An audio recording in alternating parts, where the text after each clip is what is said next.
نحمده ونصلي على رسوله الكريم اما بعد فاعوذ بالله من الشيطان الرجيم بسم الله الرحمن الرحيم ولا تقولوا لمن يقتل في سبيل الله اموات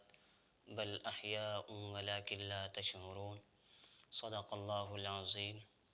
ہمارا لہو بھی شامل ہے اس گلستان کی تزئین میں، ہمارا لہو بھی شامل ہے اس گلستان کی تزئین میں، ہمیں بھی یاد رکھنا چمن میں جب بہار آئے۔ محترم سامعین، آج 29 شعبان المعظم سن 1446 ہجری بمطابق 28 فروری 2025 جمعۃ المبارک کے دن جامعہ دارالعلوم حقانیہ میں ایک خودکش بم دھماکہ کیا گیا، جس میں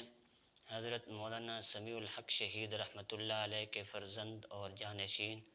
حضرت مولانا حامد الحق رحمۃ اللہ علیہ شہید ہوئے اور دیگر حضرات کی شہادتیں ہوئیں اور ایک مخصوص تعداد زخمی ہوئی۔ ہم اللہ رب العزت سے دعا گو ہیں، اللہ رب العزت ان حضرات کی شہادتوں کو قبول فرمائے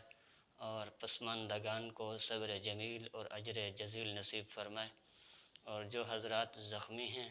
اللہ رب العزت ان کو صحت یابی والی لمبی زندگی نصیب فرمائے۔ محترم سامعین، جامعہ دارالعلوم حقانیہ ملک عزیز پاکستان میں دارالعلوم دیوبند ثانی کی حیثیت رکھتا ہے، اور جامعہ دارالعلوم حقانیہ کی دینی خدمات بے شمار ہیں۔ ہر سال ہزاروں کی تعداد میں طلباء کرام دورہ حدیث سے دستار فضیلت حاصل کرتے ہیں۔ کچھ عرصہ قبل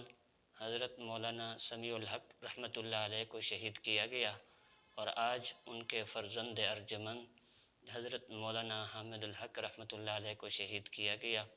ہم اللہ رب العزت سے دعا گو ہیں، اللہ رب العزت عظیم باپ کے عظیم بیٹے کی اس عظیم قربانی کو قبول فرمائے، اور اللہ رب العزت ہمارے دینی مراکز، دینی اداروں اور ہمارے علماء کرام کی حفاظت فرمائے، اور ہمارے ملک عزیز پاکستان کی بھی حفاظت فرمائے۔